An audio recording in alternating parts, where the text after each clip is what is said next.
안녕하십니까. 저희는 왜 지금이라도 빔을 도입해야 하는가 라는 주제로 발표를 진행할 한국인프라의 황성민 대리, 기태형 대리입니다.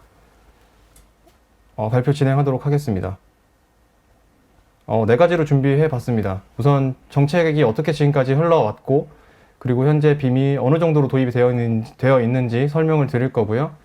그리고 빔을 도입했을 때 어떤 효과가 있을지 설명드리고, 이 빔을 도입하는 데 있어서 오토데스크에 어떤 제품들이 필요한지 설명을 드리겠습니다.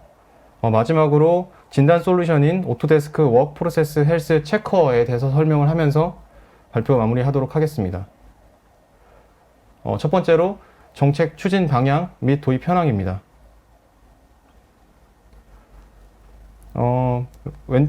우측 상단에 보시면 2020년부터 2025년까지 빔 관련된 정부 정책들이 어떻게 진행이 되어 왔고 예정이 되어 있는지 정리를 해 놓았습니다. 우선 2020년에 건설기술연구원에서 건설산업 빔 기본 지침을 내놓았습니다. 그 내용은 빔 수행계획서 작성 기준, 그리고 관계자의 업무 내용 및 범위, 성과품 관리 기준 등이 나와 있습니다. 다음 해에는 2021년에는 국토교통부에서 2030 건축 빔 활성화 로드맵을 내놓았습니다. 거기에는 빔 적용 공사 규모, 정보 공유 협업 체계, 그리고 연도별 도입 계획이 나와 있었습니다.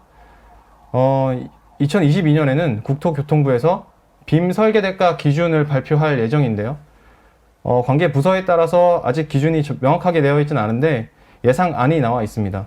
국토부에서는 업무량, 난이도, 사업 규모 등을 반영해서 기존 2D 설계가 대비 인상률을 평균 20%로 잡고 있고, 한국도로공사에서는 기술료가 10%포인트 인상된 평균 8에서 9%포인트 인상될 것으로 예상하고 있습니다. 그리고 2023년에는 개방형 빔 연구단에서 개방형 라이브러리 개발 중이던 계획이 최종적으로 이제 완료가 될 것으로 예상하고 있습니다. 조달청의 요구 조건에 맞는 표준 라이브러리를 개발하고 중소기업에서도 적용 가능한 라이브러리 공유가 목적입니다. 분야별로 라이브러리에 어떻게 접근할 수 있는지 밑에 정리를 해 놓았습니다. 우선 건축 분야는 KBIMS 성과 공개 포털 안에 KBIMS 라이브러리 게시판에 가시면 라이브러리들을 다운받으실 수 있습니다. 그리고 토목은 건설사업 정보 포털 시스템 안에 토목시설 빔 라이브러리 게시판에 가시면 다운받으실 수 있습니다. 이렇게 2020년부터 2025년까지 빔 관련된 정부 정책들이 구체적으로 마련이 되어 왔고, 최종적으로 2025년에는 국토교통부에서 빔 설계를 전면적으로 의무화할 예정입니다. 다음으로는 빔 프로젝트 현황에 대해서 설명을 드리겠습니다. 우선 말씀드리고 싶은 것은 사기업들의 공사 그리고 발주 정보들이 전체적으로 공개가 되어 있지 않기 때문에 일단 공공기관에서 발표한 통계와 그래프들을 토대로 발표를 진행하도록 하겠습니다. 좌측에는 월별 누적 입찰 공고 수가 나와 있고요. 우측에는 전 분야의 입찰 공고 수가 나와 있습니다. 보시면 연보라색으로 확대가 되어 있는 걸 보실 수 있는데 2021년 3, 4분기부터 입찰 공고수 소폭이 상승했습니다. 이때 참여한 업체가 21개였고 최종적으로 수주한 업체는 11개였습니다. 그래서 결과적으로 수주율은 52.4%로 나타났습니다. 이러한 추세가 지속된다면 향후 3에서 5년 안에 빔 프로젝트의 점진적인 증가가 예상이 됩니다. 다음으로는 사업 분야별 현황입니다. 좌측 하단에 보시면 고속도로, 국가철도, 단지 택지, 맞춤형 서비스, 문화재 분야별로 사업 분야가 얼마만큼의 퍼센트를 차지하고 있는지 그래프로 나와 있고요. 우측에는 같은 기간 대비 발주처별로 사업이 어떻게 증가 혹은 감소했는지 그 추이가 나와 있습니다. 일반적으로 단지, 택지 및 맞춤형 서비스와 같은 건축 부문 사업이 많은 편입니다. 최근에는 철도 분야를 포함한 토목 부문의 비중이 높아지고 있는 추세입니다. 좌측 하단의 그래프를 보시면 표를 보시면 철도가 파란색으로 23%를 차지하고 있는 걸 보실 수 있습니다. 문화재 분야 또한 2021년 빔 적용 정책을 발표해서 관련 사업의 비중이 상승하고 있습니다. 결과적으로 같은 기간 대비 단지 택지 사업의 약진이 보이고 맞춤형 서비스 사업도 꾸준히 이어질 것으로 전망이 됩니다. 또 하나 말씀드리고 싶은 것은 맞춤형 서비스란 조달청이 제공하는 서비스를 말합니다. 조달청이 전문 인력이 부족한 수요기관의 시설 공사에 대해서 기획, 설계, 시공, 사후 관리 등의 발주기관 업무를 대행하는 서비스를 말합니다. 발주기관별 현황입니다. 왼쪽에 보시면 발주기관이 한국도로공사, 국가철도공단, 한국토지주택공사, 조달청, 문화재청 이렇게 나와 있습니다. 사업비는 적게는 수억짜리 규모부터 수십억, 수백억에 이르는 규모까지 다양한 규모에서 발주가 이루어지고 있습니다. 빔 적용 범위 또한 다양한데요. 시공빔 혹은 설계빔, 전면 빔 설계, 그리고 계획, 기본, 실시 설계 등 다양한 계획 구간에서 빔 설계가 이루어지고 있음을 알 수 있습니다. 마지막으로 국내에 도입된 사례를 가져왔습니다. LH 본사 건물을 빔으로 전면 설계한 내용입니다. 발주처는 당연히 LH공사고요. 설계사는 현대건설 그리고 무영CM이 참여했습니다. 연면적은 13만 5,893제곱미터입니다. 규모는 지하 2층부터 지상 20층까지. 그리고 주요 시설은 전시, 체육, 보육, 업무 지원 시설입니다. 아래 표는 LH에서 제공한 빔 조직 구성에 대한 내용입니다. 건축 및 구조 분야, 그리고 대지 분야, MEP 분야 이렇게 나눠져 있고요. 건축 및 구조 분야에서는 본관동, 부속동을 구분해서 작업을 했습니다. 이때 분야별로 BIM 작성 지원, 정보 추출, 물량 검토, 샵 드로잉 지원 등의 업무를 맡았습니다. 대지 분야는 가시설, 우수관로, 그리고 조경으로 구분해서 작업을 진행했고요. MEP는 기계, 통신, 소방으로 구분해서 기계 전기실, 기준층 부분만 작업을 진행했습니다. 다음으로는 빔 도입 효과에 대해서 설명을 드리고자 합니다. 많은 분들께서 빔을 도입하기 전에 좀 걱정 어린 시선으로 바라보고 계신 걸 알고 있습니다. 여기 조사 자료는 실제로 빔을 어느 정도 수준급 이상으로 다루고 계시는 분들을 대상으로 설문 조사를 한 내용을 가져와 봤습니다. 이 퍼센테이지는 긍정적으로 답변을 했다는 의견을 모은 거고요. 물량 산출이 용이하다는 의견에는 33%가, 그리고 동기화를 통해 작업자 간의 정보 공유가 용이하다는 점에서는 45%가, 수평적인 작업 프로세스가 가능하다는 의견에 53%가 긍정적인 의견을 주셨습니다. 여기 지금 밑에가 잠깐 잘렸는데 주황색으로 표시된 2D, 3D 설계를 평면에서 동시에 진행하고 상세 모델링이 가능하다는 면에서는 73%의 분들이 긍정적인 대답을 해주셨습니다. 빔을 도입했을 때 이점을 크게 4가지로 정리를 해보았습니다. 우선 도면화가 가능하고요. 물량 산출이 가능하고 간섭 검토가 가능하고 마지막으로 협업이 가능합니다. 도면화는 말 그대로 3D 모델로부터 도면을 추출해서 설계 변경 사항을 반영하는 것이 용이하다는 점입니다. 이때 사용되는 제품은 레빗입니다. 마찬가지로 공종별 부재 정보에 속성값을 기입하고 일람표를 추출 가능한 물량 산출은 레빗에서 가능합니다. 그리고 건축 구조 MEP 간 부재 간섭 검토를 통한 시공성을 향상시킬 수 있는데 이것은 나비스웍스에서 가능합니다. 마지막으로 최근에 오토데스크 빔 콜라보레이트 프로라는 제품이 출시가 되었는데요. 하나의 센트럴 모델을 만들어 놓고 최신 파일로 공동 작업이 가능하다는 점에서 협업이 가능합니다. 앞에 설명드린 이러한 이점들을 살리기 위해서 어떤 오토데스크 제품을 사용해야 될지 설명을 드리겠습니다. 첫 번째로는 레빗입니다. 건축 구조, MEP 설계, 그리고 시공을 위한 BIM 소프트웨어라고 생각하시면 됩니다. 건축물, 구조물의 설계 및 문서화가 가능하고요. 단위 모델을 활용한 통합 설계, 여러 참여자 간의 공동 작업, 시각화를 통한 관계자 간 의사소통 증진에 많은 도움이 됩니다. 엔지니어링 및 시공업체의 설계 시공 데이터를 공유하고 조정할 수도 있습니다. 아래 보시면 실제로 레빗에서 어떻게 구현이 되고 있는지 화면을 캡처해 놓았습니다. 구조, 환경 분석, MEP, 시각화 이런 기능들을 갖고 있습니다. 다음으로는 레빗에서 도면화가 어떻게 진행이 되는지 설명을 드리려고 영상을 준비해 봤습니다. 영상을 보시면서 같이 설명을 드리도록 하겠습니다. 지금 보시는 이 모델은 아까 맨 처음에 설명드렸었는데 개방형 라이브러리 게시판에서 가져온 표준 모델이고요. 여기에는 템플릿도 같이 있어서 템플릿과 그 템플릿이 담겨 있는 RVT 파일에서 어떻게 도면화가 이루어지는지 설명을 드리기 좋을 것 같아서 예시를 준비했습니다.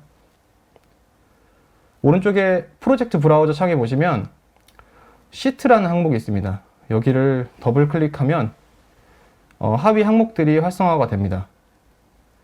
이 중에서 템플릿을 가져왔으니까 당연히 기본적으로 분류가 되어 있겠죠.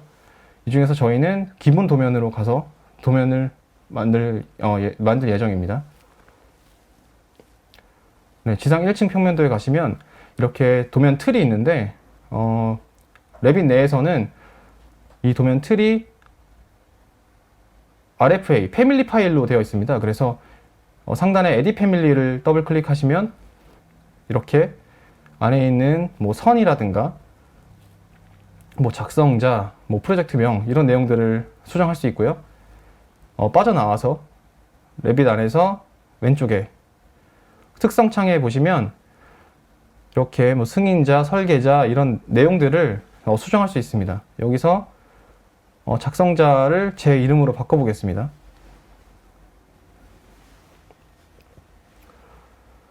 네, 제 이름을 입력하고 화면을 확대해 보면 변경이 되어 있는 것을 확인하실 수 있습니다.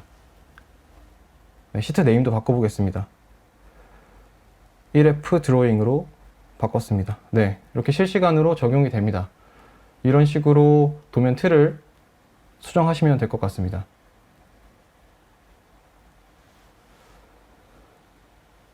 이렇게 수정이 다 되시면 이제 기존에 작성을 해놨던 뷰로부터 드래그 앤 드롭으로 끌고 와서 시트로 끌고 와서 이제 도면화를 진행해야 되는데요. 저희는 지상 1층 평면도를 예시로 들고 있기 때문에 지상 1층 평면도의 평면도 뷰로 가서 드래그로 가져오겠습니다. 네, 클릭하면 이제 위치가 되고요.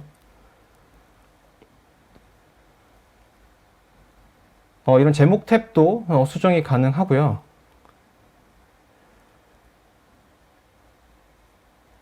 그리고 이렇게 더블 클릭을 하면 이 뷰로 들어가서 수정을 할 수가 있는데 이렇게 원래 맨 처음 제작을 했던 평면도로 가서 수정을 하셔도 시트에 바로 실시간으로 반영이 됩니다. 여기서는 그리드를 한번 수정해 보도록 하겠습니다. 네, Y3, Y4 수정을 다 했으면 이제 다시 더블 클릭해서 시트로 가보겠습니다. 네, Y3, Y4가 적용이 됐고요. 이런 식으로 시트에 들어갈 평면도를 수정하시면 되겠습니다. 이렇게 우측에 프로젝트 브라우저 창에 보시면 1F 드로잉이라고 항목이 있는데 그 하위 항목으로 또 시트가 하나 생깁니다. 여기에서도 실시간으로 수정을 할 수 있습니다. 이렇게 X축까지 다 바꿔주고 네, 도면 틀 바깥쪽을 더블 클릭하면 빠져나옵니다. 이렇게 레빗 안에서 도면화를 하기 위한 준비는 다 끝났고요. 좌측 상단에 파일로 가셔서 익스포트, CAD 포맷, DWG를 클릭하시면 익스포트 창이 활성화가 됩니다. 물론 여기 레빗 안에 있는 많은 뷰들을 한꺼번에 시트로 만들 수도 있습니다. 아래 내려보시면 All View라고 가시고 이렇게 Include에 체크를 하시면 다른 뷰들을 도면화 할 수 있는데 저희는 현재 뷰만 할 것이기 때문에 커런트 뷰를 눌러주시고 익스포트 셋업으로 가면 상단에 뭐 레이어, 라인, 패턴, 뭐 혹은 폰트, 컬러까지 다양한 내용을 수정할 수 있도록 되어 있습니다. 아래에는 카테고리가 굉장히 많이 있는데요. 이것은 레빗의 분류법을 따른 거고요. 레빗 안에서 모델을 만들고 그 모델들을 배치할 때 카테고리가 어떻게 분류되어 있는지, 그리고 그 카테고리들을 어떤 레이어로 뽑아낼 것인지를 미리 선택하는 창이라고 보시면 되겠습니다. 이 설정 값들을 매번 다르게 수정할 수는 없으니까 미리 파일로 만들어 놓고 로드를 하실 수 있습니다.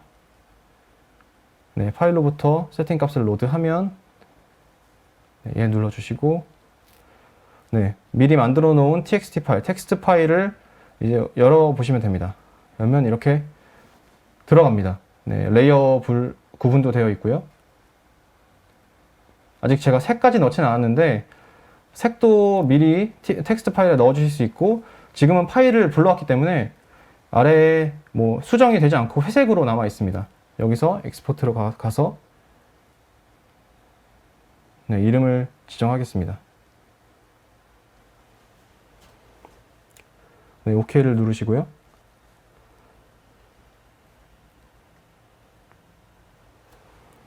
네, 이제 도면이 생성이 됐습니다. 이제 생성된 도면을 오토캐드에서 한번 열어보도록 하겠습니다.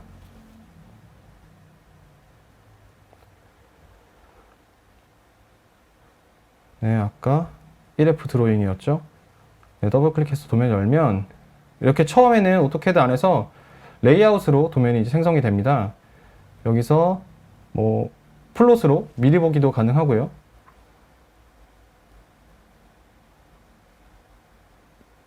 네, 프리뷰를 누르면 네, 이렇게 미리 보기도 가능합니다. 그리고 이 도면을 실제로 활용할 때는 좌측 하단에 모델 탭을 클릭하시고요. 네, 휠을 조정하면 이렇게 도면이 나옵니다. 근데 아직은 활성화가 되어 있지 않기 때문에 여기서 약간의 작업을 해줘야 되는데, 지금 현재 도면이 외부 참조로 들어가 있습니다. 그래서 XREF로 들어가야 되고요. 보시면 이 중심선이나 지시선이 제가 설정한 대로 색이나 이런 것들이 들어가 있는 것을 확인하실 수 있습니다.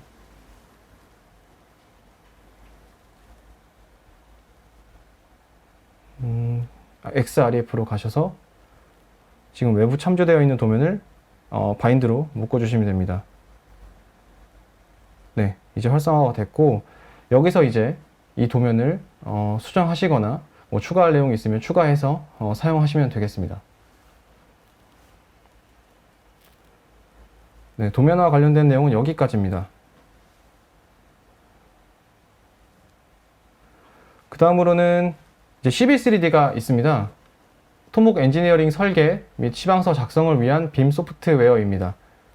측량 데이터를 가져올 수 있고요. 지형 3D 모델링을 할 수 있고, 평면 선형이나 종단 선형처럼 선형과 같은 선형 설계를 할 수 있습니다. 횡단 코리도 작성하고 토목 물량 산출까지 가능합니다. 앞에서 레빗 설명드릴 때와 마찬가지로 하단에는 실제 CB3D에서 어떻게 화면이 구성이 되는지를 캡처해 놓았습니다. 측량 데이터, 선형 설계, 뭐 부지정지 모델링 이런 내용들입니다. 나비스웍스에 대해 설명을 드리겠습니다. 5D 해석 그리고 공정 시뮬레이션 기능을 갖춘 프로젝트 리뷰 소프트웨어라고 생각하시면 됩니다. 모형 파일과 데이터를 통합할 수 있고요. 실시간 탐색 및 검토가 가능하고 충돌, 간섭 검토 및 리포트 기능이 있습니다. 시각화, 애니메이션, 공정 시뮬레이션 기능도 있습니다. 아래 보시면 간섭 검토가 어떻게 되는지, 그리고 시뮬레이션, 애니메이션이 어떻게 되는지 캡처해 놓았습니다. 오토데스크 제품에서 마지막으로 제가 설명드리고 싶었던 것이 이 두 가지입니다. 오토데스크에서 제공하는 두 가지 클라우드 플랫폼입니다. 아마 빔 360은 많이 알고 계실 겁니다. 기존에 빔 360 유저가 많다고 생각이 되는데요. 프로젝트 효율성 향상을 위한 클라우드 기반의 종합 건설 관리 플랫폼을 말합니다. 프로젝트 관리, 설계, 그리고 시공 전반에 걸친 서비스를 제공합니다. 빔 360은 빔 닥스, 디자인, 코디네이트, 빌드 모듈로 구성이 되어 있습니다. 그리고 최근에 출시가 된 줄여서 ACC라고 하죠. 오토데스크 컨스트럭션 클라우드입니다. 오토데스크가 빌딩 커넥티드, 플랜 그리드, 어셈블 시스템스를 인수하면서 기존의 클라우드 기반 제품군이었죠. 빔 360과 결합해서 건설 분야 전 생애주기에 걸쳐서 데이터 연결을 제공하는 플랫폼을 완성했습니다. 이 제품은 오토데스크 빔 콜라보레이트 프로, 오토데스크 빌드, 오토데스크 테이크 오프로 구성이 되어 있습니다. 오토데스크 빔 콜라보레이트 프로를 설명하는 데 있어서 클라우드 워크쉐어링에 대해서 설명을 반드시 드려야 합니다. 클라우드 워크쉐어링이란 클라우드에 센트럴 파일을 생성해서 다른 공정의 작업자와 실시간 협업을 가능하게 해주는 방식이라고 생각하시면 됩니다. 기존의 빔 360에서는 클라우드 모델이라고 불렸고요. 그리고 이번에 ABC 프로에서는 워크쉐어드 클라우드 모델이라고 부르고 있습니다. 중앙 파일을 업로드하는 방식은 기존의 빔 360에서는 좌측 상단에 파일 탭에 가시고 세이브 에즈 클라우드 모델을 클릭해서 센트럴 모델을 생성할 수 있었다면 ABC 프로에서는 상단에 콜라보레이트 그리고 다큐먼트 매니지먼트를 클릭하시면 센트럴 파일이 생성이 됩니다. 그리고 기존의 빔 360에서는 작업 파일을 최신 파일로 업그레이드 할 때는 저장을 하는 방식이었는데 이번에 ABC 프로에서는 싱크를 클릭해서 동기화를 함으로써 최신 파일로 업데이트를 할 수 있습니다. 다음으로는 ABC 프로 활용 방법인데요. 영상을 준비했습니다. 이번 영상은 제 옆에 있는 기태형 대리께서 설명을 해주시겠습니다. 네, ABC 프로에 대해서 프로세스가 어떻게 진행되는지 실제로 보시면 좋을 것 같아 영상을 준비했고 영상을 보시면서 제가 설명드리도록 하겠습니다. 네, 먼저 이제 중앙 파일을 생성하는 것부터 먼저 보여드리도록 하겠습니다. 주요 기능 중에서 클라우드 상에서 중앙 파일을 생성해서 주변 사람들과 파일을 공유하는 기능이 있기 때문에 여기서 콜라보레이트 쪽에서 콜라보레이트로 들어가고 기존 네트워크 방식이 아닌 클라우드 버튼을 선택해 주시면은 닥스라고 하는데 인터넷 이제 파일 저장 공간에서 파일을 저장하실 수가 있습니다. 위치를 지정해 주시고 완료를 눌러 주시면 이렇게 잠깐의 시간을 걸쳐서 파일이 업로드가 완료가 되고 닥스 페이지로 이제 이동을 해서 제가 방금 지정한 폴더를 들어가게 되면은 클라우드 상에서 프로젝트 파일을 확인하실 수 있습니다. 건축 쪽에 들어가면 지금 V2로 나오는데 게시 작업이 같이 진행되기 때문에 먼저 처음 저장을 하면은 V2로 나타나게 됩니다. 지금 보여드리는 거는 다른 작업자, 공동 작업을 함께 하는 팀원들이 들어가는 과정을 보여드리고 있습니다. 마찬가지로 왼쪽의 닥스에서 경로를 따라 들어가서 프로젝트 파일을 클릭만 해주면은 언제 어디서나 인터넷 연결이 되어 있기만 하면 이렇게 프로젝트 파일을 열어주실 수가 있습니다. 그리고 지금 옆에 보시면은 퍼블리시 스테이터스라고 있는데 저 부분이 업데이트 가능이라고 나타납니다. 저 메시지가 뜨게 된다면은 지금 파일에 지금 변동이 생겼다는 게 나타나게 되고 퍼블리시를 눌러주시게 되면은 게시라는 작업이 진행이 되게 되는데 게시라는 작업은 3D 뷰나 도면을 시켜놓은 시트를 클라우드상에서 프로그램이 없는 사용자들도 같이 볼 수 있게 업로드를 해주는 기능이라고 보시면 됩니다. 게시가 완료되면 저렇게 메시지가 뜨게 되고 닥스상에서 프로그램이 설치가 되어 있지 않아도 저 페이지만 접속이 가능하다면 저기서 모델을 클릭해서 들어가시면 3D 뷰를 바로 확인을 하실 수가 있고요. 왼쪽에 있는 아이콘을 선택해서 지금 3D 뷰 선택을 해보시면은 제가 3D 모델에서 작성한 뷰를 이런 식으로 확인을 하실 수가 있고 2D에서 제가 뽑아놓은 시트를 도면화된 시트를 확인하실 수가 있습니다. 이런 식으로 프로그램을 굳이 설치하시지 않더라도 이제 ABC 프로 제품을 구매하시고 닥스를 사용하실 수가 있다고 하면은 이렇게 활용이 가능하다는 걸 보여드렸습니다. 다음으로는 이제 이 부분에 대해서 잠깐 설명을 드리고 영상 계속 시청해 보도록 하겠습니다. ABC 프로의 주요 기능에서는 간섭 체크라는 기능이 있습니다. 기본적으로 간섭 체크는 이제 다른 제품을 통해서 하거나 레빗 프로그램 안에서 간단하게 진행을 하실 수가 있는데, 제품이 없어도 모델이 클라우드상에 업로드만 되어 있으면은 클라우드상에서 간섭 체크가 가능한 기능을 이제 포함하고 있기 때문에 여기서 진행하는 것을 보여드리도록 하겠습니다. 먼저 이제 간섭 체크를 진행하기 전에 파일이 포함된 폴더를 선택을 해서 공간, 스페이스라는 걸 한번 만들어줘야 됩니다. 그 과정 지금 다시 시청해 보도록 하겠습니다. 먼저 파일이 들어있는 폴더를 지정해주고 크리에이트를 눌러주게 되면은 잠깐의 시간이 걸리고 완성이 되게 됩니다. 아래 간섭 체크리스트에 파일이 나타나게 되면은 이제 스페이스가 생성이 된 거고, 모델로 들어가서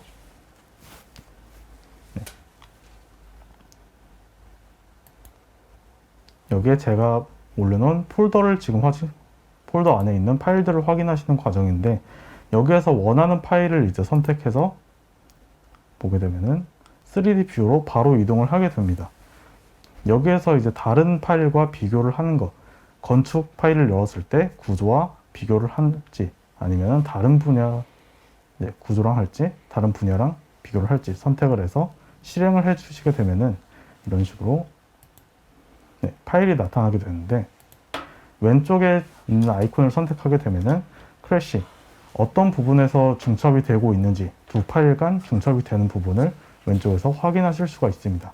왼쪽에 있는 리스트에 있는 걸 클릭하게 되면은 그 뷰로 바로 이동을 하게 되고요. 저 부분에서 이제 객체 간 간섭이 일어나고 있다는 걸 바로 확인하실 수가 있습니다.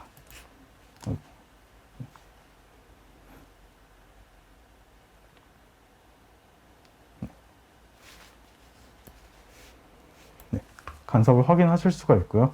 여기에서 조금 더 가면은 이렇게 파일에 들어가서 간섭 체크도 가능하지만, 모델 코디네이션 탭에서 크래시 쪽으로 들어가게 되면은 간섭 매트릭스라는 게 나오게 됩니다.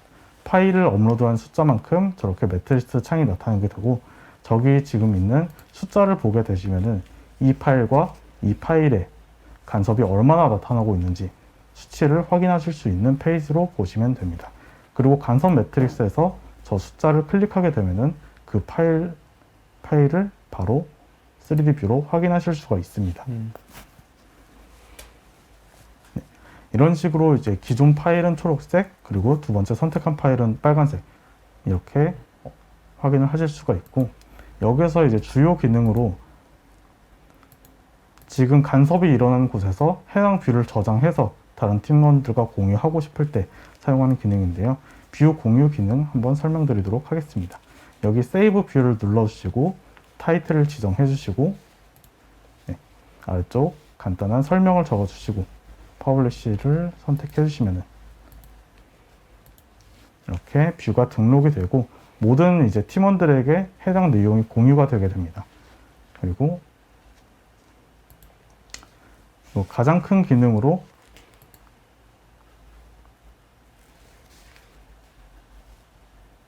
가장 큰 기능으로는 이렇게 핀 3D 뷰에서 이 부분을 팀원들과 공유할 때, 뷰가 아니라 이 해당 부분을 공유하고 싶을 때 사용하는 기능 한번 설명드리겠습니다. 여기에서 저 핀을 눌러주시고 넘기게 되면은 오른쪽에 이슈 창이 나타나게 되고, 이슈의 세부 사항을 입력해 주시면은 이슈라는 게 생성이 되는데, 이 부분은 해결이 될 때까지 지속적으로 알림을 시켜주고 모든 사용자에게 계속 지속적으로 나타나게 되기 때문에 문제가 생길 부분을 사전에 등록을 해서 끝까지 관리를 해주는 기능이라고 보시면 됩니다. 여기서 원하는 사용자들에게 공유를 눌러주시게 되면 설정이 완료가 되고, 다음으로 넘어가서 이번에는 파일에서 의도적으로 겹치게 만들어둔 부분이 있다고 하면은 그 부분이 간섭으로 잡히게 됐을 때 그 부분을 Not an issue 버튼을 선택해서 이슈가 아니다, 간섭이 아니다라는 걸 설정해주는 화면을 보고 계십니다. 여기서 간단한 코멘트를 작성해서 다음으로 넘기게 되면은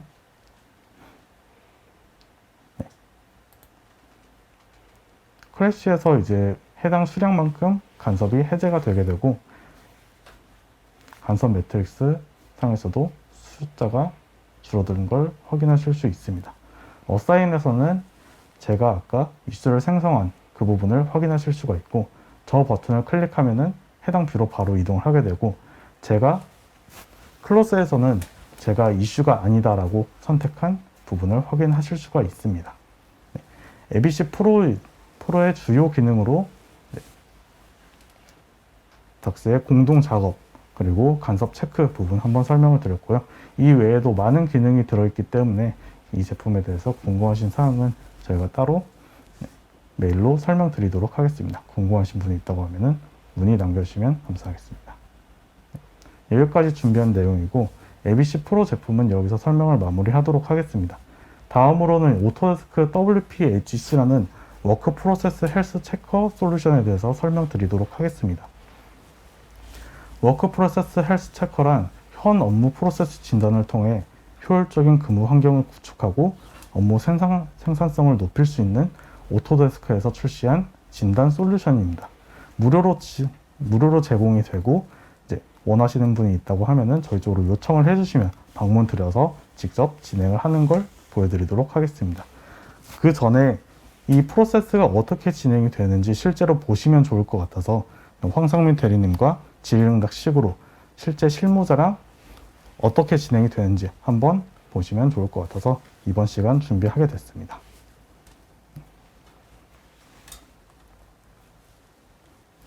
네, 먼저 고객 정보를 입력을 해야 되는데, 황상민 대리님께서 실제 실무자 입장에서 이 프로세스를 진행을 해주시면 좋을 것 같아서 실무자 입장에서 작성해 주시면 됩니다. 네, 알겠습니다. 먼저, 직책 먼저 입력을 해주시면 돼요. 아래 직통번호 입력해 주시고, 그리고 메일 주소까지 입력해 주시면 됩니다. 메일 주소를 입력하는 주된 이유는 이 마지막에 나오는 결과 리포트를 보내드리기 위해서 메일을 입력해 주시면 됩니다. 오른쪽에 체크해 주시고 등록을 눌러주시면 이제 프로세스가 진행이 되게 되는데, 현재 이제 일하고 계시는 회사의 규모에 대해서 선택해 주시면 됩니다. 네, 5에서 9인이시면 체크해 주시고 다음으로 넘겨주시고, 현재 설계를 담당하는 구성원 어느 정도 되시는지 선택해 주시면 됩니다. 5인 미만이시면 5인 미만. 그리고 현재 이제 일을 하실 때 실무에서 어떤 분야의 일을 주로 하시는지 선택해 주시면 됩니다. 현상 설계와 용역 계약에 의한 건축 설계 선택해 주셨고, 다음으로 넘겨서 현재 프로젝트를 진행하실 때 어떤 프로젝트, 주택이나 아파트 진행하는 거 모두 선택해 주시면 됩니다. 네, 두 가지 선택을 해주셨고 다음으로 넘겨주시고, 네, 현재 이제 방금 선택해 주신 것 외에 더 확장하고 싶은 영역이 있다고 하면은 그 부분을 체크해 주시면 돼요. 교육시설과 문화시설 하겠습니다. 네. 그리고 연간 진행하는 프로젝트 수는 어느 정도 되시는지 선택해 주시고, 네, 6개에서 9개 선택해 주셨습니다. 지금 회사 내 운영에서 가장 어려운 점이 있다면 어느 부분이 있는지 모두 체크해 주시면 됩니다. 직원 관리라면 직원 관리, 발주처 대응이라면 발주처 대응. 다른 게 있다고 하면은 더 체크해 주셔도 됩니다. 네, 다음으로 넘어가서 방금 직원 관리를 선택해 주셨는데, 직원 관리 중에서 어떤 부분이 가장 어렵다고 생각을 하시는지 한 가지만 선택해 주시면 됩니다. 이직 퇴사 선택해 주셨고, 네, 지금 업무를 진행하시면서 건축 설계 업무 프로세스가 지금 효율적이라고 생각을 하시나요? 그렇지 않도록 하겠습니다. 네. 그럼 다음으로 넘겨주시고, 네, 효율적인 업무 프로세스를 위해서 새로운 프로세스 도입이 어려운 이유가 어떤 점이 있다고 생각을 하시나요? 교육의 문제. 네, 직원 교육 문제를 선택해 주셨고, 설계 단계에서 빔 프로세스가 어떻게 진행되는지 혹시 알고 계신가요? 네, 알고 있습니다. 네, 어느 정도는 알고 계시다고 답변을 해주셨습니다. 혹시 빔 프로세스에 대해 알고 계시면은 혹시 언제쯤 알게 되셨는지? 3년쯤 전에 알았습니다. 3년쯤 전. 네. 다음으로 넘어가서, 네, 빔 프로세스 도입이 업무 효율을 높인다고 생각을 하시나요? 네, 그렇다고 생각합니다. 네. 다음으로 넘겨주시고, 혹시 빔 교육을 받으신 적이 있는지? 네, 받았습니다. 방금 빔 교육을 받으셨다고 했는데 어느 분야를 교육 받으셨는지 아래에 있는 항목 중에서 선택해 주시면 됩니다. 이론, 건축 모델링, 그리고 이미지 제거까지 선택을 해주셨습니다. 네. 혹시 설계 단계에서 빔을 적용해 본 적이 있으신가요? 없습니다. 다음으로 넘겨주시고, 혹시 새로운 빔 프로세스를 도입한다면 어느 분야에 우선적으로 적용하시겠습니까? 도면화와 물량 네. 산출하겠습니다. 하나만 선택이 가능하기 때문에. 네. 그리고 2017년에 오토데스크랑 정린건축에서 공동 제작한 빔 가이드북이라고 있습니다. 이 내용으로는 안에 처음 빔을 도입하실 때 필요하신 정보들이 들어있는데 어떤 식으로 프로세스를 진행할지, 어떤 식으로 프로젝트를 진행해야 될지 그런 세세한 내용이 모두 담겨 있는데 빔 가이드북에서 혹시 들어본 적이 있으신가요? 네, 들어봤습니다. 확인 눌러주시고, 그리고 앞서서 이제 설명을 해주셨는데 조달청 및 LH 공사에서 제공하는 빔 프로젝트 수행을 위한 BIM 지침서라고 있습니다. 이 내용으로는 이제 빔 활용 기준, 빔 작성 기준에 대한 세세한 내용이 담겨 있는데 지금 2014년도부터 현재까지 계속 업데이트가 되고 있어서 버전 2까지 나와 있는 걸로 알고 있습니다.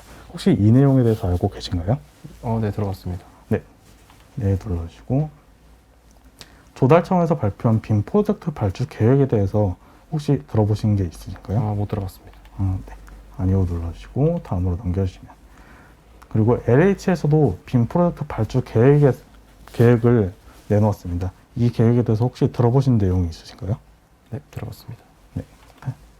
눌러주시고 다음으로 넘겨주시면 됩니다. 그리고 한국 빌딩 스마트 협회와 BIM 학회에서 매년 2회 컨퍼런스를 개최하고 있습니다. 혹시 행사에 참석하거나 이 행사에 대해서 들어보신 적이 있으신가요? 들어본 적은 있습니다. 다음으로 넘겨주시고, 네. 그리고 오토데스크에서 3D 설계에 관련된 빔 무료 웹 강좌 그리고 온라인 세미나를 지속적으로 개최하고 있습니다. 처음 이제 빔을 도입하시거나 교육을 원하시는 분들이 이제 유용하게 사용하실 수 있는 기능이라고 생각하는데요. 이 강좌에 대해서 혹시 들어보신 내용이 있으신가요? 네, 유튜브로 구독하고 있습니다. 네, 눌러주시고 다음으로 넘겨주시고, 그리고 빌딩 스마트 협회에서 정확한 모델링 정보를 위해서 제조사 등에서 빔 라이브러리를 다 제공을 하고 있습니다. 이제 카메라라든지 이제 가구라든지 그런 부분에 대해서 제공이 된다는 걸 알고 계신가요? 몰랐습니다. 네, 그럼 아니요 선택해 주시고 넘겨주시고, 그리고 이제 레빗에서 규모 검토 단계에서 매스 모델링을 통해 빠르고 다양한 대안 검토가 가능합니다. 아래 보시는 것처럼 선택하는 거에 따라서 이렇게 매스 모델링이 달라지게 되는데 이 기능이 있다면 BIM을 도입하실 의사가 있으신가요? 네. 그럼 그렇다 선택해 주시고 다음으로 넘겨주시고, 그리고 규모 검토 단계에서 매스 디자인 단계에서 계획 면적에 따른 실시간 계략 공사비를 이제 실시간으로 확인하실 수가 있습니다. 이 기능이 있다면 도입하실 의향이 있으신가요? 네, 그렇습니다.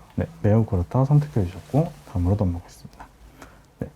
그리고 레빗에서는 다이나모라는 이제 프로그램으로 설계 업무 자동화를 통해 정보에 기반한 다양한 대안 생성 및 검토가 가능합니다. 이런 자동화 아이템이 업무에 필요하다고 생각하시나요? 매우 그렇다고 생각합니다. 매우 그렇다 선택해 주셨고, 그리고 빔 툴 같은 경우에는 아래 보시는 것처럼 주석 작업, 도면 치수 작업, 배치, 일람표 작성 등 아래 보시는 모든 작업이 지속적으로 이제 자동화가 진행되고 있습니다. 반복 작업을 모두 자동화를 시켜주고 있는데 도면 작업하실 때 자동화 업무가 필요하다고 생각하시나요? 네. 선택해 주시고 다음으로 넘겨주시면, 그리고 3D 설계 기반으로 디자인 품질을 높일 수가 있습니다. 혹시 설계 단계에서 디자인 품질을 높이는 과정이 필요하다고 생각하시나요? 네. 그렇다 눌러주고 다음으로 넘어가겠습니다. 다음으로 설계 대안 변경에 따른 면적 산출 작업을 많이 진행을 하실 거예요. 혹시 면적 산출 작업이 자동화가 된다고 하면은 이 부분 필요하다고 생각하시나요? 네. 그렇다 눌러주고 다음으로 넘어가겠습니다. 레빗 같은 경우에는 3D 설계 모델을 기반으로 실시간 렌더링이 가능합니다. 기본적으로 재질을 입혀주시면은 이렇게 뷰를 바로 확인을 하실 수가 있는데 이 부분이 설계 검토에 유용하다고 생각하시나요? 네. 그렇다 선택해 주셨고 다음으로 넘어가겠습니다. 지금 아래 보시는 것처럼 3D 모델을 기반으로 단면도 및 투시도를 실시간으로 이제 작성을 하실 수가 있습니다. 이 부분이 있다면 적용하실 의사가 있으신가요? 네, 매우 그렇습니다. 앞서 설명드린 것처럼 실시간 자료 공유와 협업이 설계 업무에서 이따 가능하다고 한다면 혹시 적용하실 계획이 있으신가요? 그렇습니다. 네, 그렇다 선택해 주셨고, 그리고 지금 아래 이미지 보시는 것처럼 프로세스 진행 시 업무의 히스토리 및 업무에 대한 진척도를 실시간으로 확인할 수가 있습니다. 이렇게 색상으로 하이라이트를 시켜서 완료가 안 된 부분은 저렇게 색상을 칠해서 표현을 해줄 수가 있습니다. 이렇게 실시간으로 업무 진척도를 확인할 수 있다고 하면은 이 부분을 적용하실 계획이 있으신가요? 이거는 그렇지 않습니다. 네, 그렇지 않다고 선택해 주셨고, 지금 이제 설명드릴 건 에너지 정보에 대한 내용인데, 초기 계획 단계에서 계획 대지와 설계 대안에 간략한 에너지 정보가 혹시 업무를 진행하실 때 필요하다고 생각하시나요? 아닙니다. 네, 그렇지 않다고 선택해 주셨고, 다음으로 설계 단계에서 효율적인 디자인을 위해 구축된 3D 데이터와 구조 시뮬레이션이 있는데 이 부분에 연동이 필요하다고 생각하시나요? 아닙니다. 네, 그렇지 않다고 선택해 주셨습니다. 지금 아래 보시는 것처럼 설계 단계, 그리고 그다음에 시공 단계, 추후에 유지 보수까지 설계 단계에서 구축된 디자인 모델이 유지 관리 단계까지 활용될 수 있다고 하면은 이 부분 도입하실 의향이 이제 도움이 된다고 생각하시나요? 네, 맞습니다. 네, 선택해 주셨고, 이제 3D 모델 기반 도면을 통해서 설계자와 협력업체 참여자가 실시간으로 작업 현황을 공유할 수가 있습니다. 이 부분은 이제 공동 작업 부분과 이제 클라우드를 활용한 이제 공유하는 내용인데 이 부분이 실제 업무에 도움이 될 거라고 생각을 하시나요? 이건 저는 그렇지 않습니다. 네, 그렇지 않다고 선택해 주셨고, 네. 이번에는 간섭 체크 부분인데 설계 단계에서 디자인 품질 향상을 위한 분야별 간섭 체크가 혹시 업무하실 때 필요하신가요? 네, 그렇습니다. 네, 그렇다고 선택을 해주셨고, 네. 지금 보시는 것처럼 레이아웃을 다양하게 활용을 할 수가 있습니다. 레빗 같은 경우에는 뷰를 직접 넣거나 도면을 넣어줄 수 있는 기능이 있기 때문에 도면 레이아웃을 아래와 같이 변경함으로써 더욱 정확한 디자인 표현과 높은 이해도를 고객한테 제공할 수 있습니다. 혹시 이 부분이 있다면 적용하실 의사가 있으신가요? 이건 그렇지 않습니다. 네, 그렇지 않다고 선택을 해주셨고, 그리고 3D 모델 기반으로 설계 도면을 자동으로 추출할 수 있습니다. 3D 모델에서 변경 사항이 있다고 하면은 모두 변경이 되고 추가로 도면 작업을 하실 필요가 없습니다. 이러한 새로운 도면 생성 방식을 적용하실 계획이 있으신가요? 네. 네, 매우 그렇다 선택을 해주셨고, 그리고 BIM 같은 경우에는 물량 산출이 자동화가 되어 있습니다. 모델을 작성하면은 그 부재가 몇 개가 들어가는지, 어느 정도 최적이 들어가는지 그런 부분이 자동화가 되어 있는데 BIM 적용 아이템 중 물량 산출이 혹시 필요하다고 생각하시나요? 네, 필요합니다. 네, 매우 그렇다 선택을 해주셨고, 업무에서 정확하게 물량을 산출하는 것이 현재 중요하다고 생각하시나요? 네, 중요합니다. 네, 매우 그렇다 선택해 주셨습니다. 네, 레빗에서는 부재를 변경하면 2D에서 바로 적용이 되고 적용이 됩니다. 이렇게 3D 부재 변경 시 변경 사항에 따라 2D 표현이 자동적으로 변경이 되고 2D에서 3D 부재를 변경시킬 수 있다면 설계 변경에 빠르게 대응할 수 있다고 생각을 하는데 이 부분이 이제 적용하실 의사가 있으신가요? 네, 매우 그렇습니다. 네, 선택해 주시고, 네, BIM 적용 아이템 중 다양한 대안을 이제 설정을 통해서 손쉽게 이렇게 아래 보시는 것처럼 여러 가지 옵션을 통해서 설정을 할 수가 있습니다. 검토를 해서 최적의 대안을 이제 뽑아낼 수 있는데 이 기능이 있다면 이제 적용하실 생각이 있으신가요? 이건 아닙니다. 그렇지 않다고 선택해 주셨습니다. 네, 이렇게 간단한 질의응답을 통해서 결과 리포트가 나오게 되는데 지금 황성민 대리님께서 저에게 말씀해 주신 설문 결과를 보게 되면은 기존 프로세스 만족도는 46%로 괜찮게 지금 충분히 만족을 하고 있는 상태로 보입니다. 그리고 아래 보시면은 BIM 도입이 필요한 분야를 보게 되면은 업무 효율화와 수수 전략 및 차별화 부분에서 굉장히 크게 나타나고 있습니다. 업무 효율화 부분에서 지금 굉장히 BIM 도입이 시급하다고 생각을 하시는 것 같아요. 그리고 다음으로는 BIM에 대한 인식 부분인데, 이 부분은 굉장히 발주 인식이라든가 전체적으로 이렇게 나타나게 되는데, 어느 정도는 이해를 하시고 계신 것 같고, BIM 수행 가능성이라고 하는 건 이제 BIM을 도입하셨을 때 빨리 이제 적응을 하실 수가 있다고 보이게 됩니다. 다음으로 업무 분야별 BIM 도입 관심도인데, 이제 전체적으로 이제 높게 나오는데 협업 쪽에서는 별로 그렇게 도입에는 관심이 없으신 것 같아요. 그렇지만 업무 자동화 부분에서 굉장히 높은 관심도를 보여주셨고, 도입이 가장 필요하다고 지금 나타나게 되는 것 같습니다.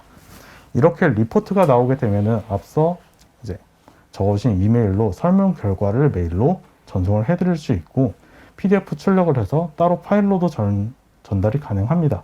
그리고 이 결과 페이지에서 확인 가능한 거는 BIM에 대한 개요, 정의에 대해서 설명드릴 수 있는 페이지를 제공하고 있고, 빔 가이드북 앞서 설명드린 것처럼 정린건축과 오토데스크에서 공동 제작한 교육 영상이 담긴 페이지를 이제 링크로 걸어서 바로 확인하실 수 있게 제공을 하고 있습니다.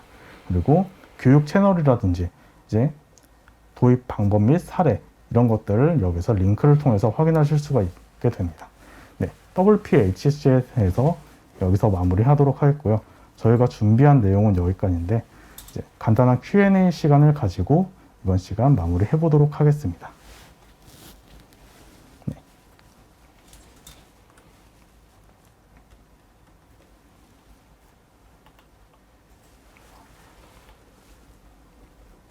음, 2시간 전부터 네, 와 2시간 계신 분들이 전부터 있네요. 네. 많은 분들이 참석해 주시고 네.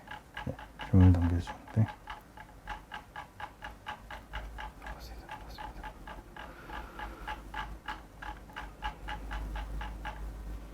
네. 여기서부터 시작하면 될 것 같은데. 네. 양정수님께서 BIM을 도입할 때 가장 고려할 사항과 도입의 성공적인 사례가 있을 거라고 말씀을 해주셨는데, 혹시 이 부분에 대해서 어떻게 생각하시나요? 우선 현실적으로 가장 고려해야 될 부분은 어느 정도로 빔을 활용하려고 하는지를 우선 정하셔야 될 거라고 생각이 되고요. 그리고 거기에 따라서 어떤 제품을 사용하실지를 정하셔야 예산이 나오고 또 사업 분야 그리고 범위에 맞게 계획을 진행할 수가 있기 때문에 우선은 빔을 어느 정도로 구현하려고 하시는지를 결정하시는 게 중요할 것 같습니다. 성공적인 사례는 일단 기본적으로 수치적으로 이것들이 뭐 어느 정도 성공이었다 이렇게 설명되고 있는 사례는 없는데, 가장 대외적으로 뭐 인원 투입된 양도 그렇고 그리고 기간도 그렇고 생산성도 그렇고 여러 가지 기준에서 가장 훌륭한 사례는 아까 저희 PPT에 넣어놨던 그 LH 본사를 빔으로 설계한 사례라고 말씀드리면 좋을 것 같습니다. 가장 정보도 많이 공유가 되어 있고요. 혹시 이 부분에 대해서 좀 필요한 내용이 있다고 하시면 저희한테 메일로 보내주시면 제가 한번 정리를 해서 드리도록 하겠습니다. 여기서 바로 뭐 내용들을 제가 뭐 전달해 드릴 수는 없는 거라서 네. 그렇게 하면 될 것 같습니다. 네. 그리고 이기정님께서 국내 건설 산업에서 BIM이 활성화되지 못하고 있는 주된 원인이 무엇인지 질문을 해주셨는데, 이 부분은 제 개인 의견을 말씀드리자면, 이제 빔 툴 같은 경우에는 새로 나오다 보니까 기존의 CAD를 사용하시는 사용자분들이 많고, 이제 새로운 프로그램에 대해서 교육 문제라든지 이제 라이선스를 이제 구매하는 비용 문제라든지 그런 복합적인 원인이 있다고 생각합니다. 하지만 이제 2025년도부터 100% 빔이 이제 필수가 되다 보니까 이 부분은 이제 차차 활성화가 될 거라고 저는 생각을 하고 있습니다. 여기서 제가 한마디만 더 부연 설명을 드리자면 뭐 프로그램도 그렇고 뭐 가격도 그렇고 뭐 다 맞는 말씀이긴 한데, 결국에는 교육에 관련된 게 주 원인이지 않을까 싶습니다. 국내에서 수주 규모 대비 가장 많은 수익을 내고 있는 한 국내 탑3 정도의 건축 설계 사무소에서는 2010년 중반부터 전사적으로 빔을 도입해서 활용하려고 하는 노력을 보여왔거든요. 그 회사들은 이제 다양한 인력들이 오랜 기간 동안 빔을 교육을 받고 그리고 실제 프로젝트에 투입이 되기까지 많은 노력들을 해서 이게 어느 정도 정착이 됐는데 그 외에 좀 중소규모, 좀 작은 설계사무소에서는 이 인력들을 사실 꾸리기가 굉장히 어려운 현실입니다. 그런데 아까 제가 찾아봤던 그 발표 내용이 있었는데 어느 정도 수준 이상으로 빔을 활용하고 있는 실사용자를 대상으로 했던 설문조사에서는 굉장히 많은 부분에서 긍정적인 평가를 내놓았거든요. 결국에는 이제 인력들이 어떻게 운영이 될 것인가에 대한 문제가 좀 해결이 돼야 빔이 좀 활성화가 되지 않을까 싶습니다. 네, 맞습니다. 좀 더 올려볼까요? 저희가 지금 질문을 많이 올려주셨는데 이 부분은 저희가 메일로 답변을 다 드리도록 하겠습니다. 저희는 이번 시간은 여기서 마무리하도록 하겠고 Q&A 굉장히 많이 남겨주셔서 이건 저희가 심사숙고해서 성심성의껏 메일로 답변을 드리도록 하고 이번 시간 여기서 마무리해 보도록 하겠습니다. 지금까지 한국인프라의 기태형 대리 황성민 대리였습니다.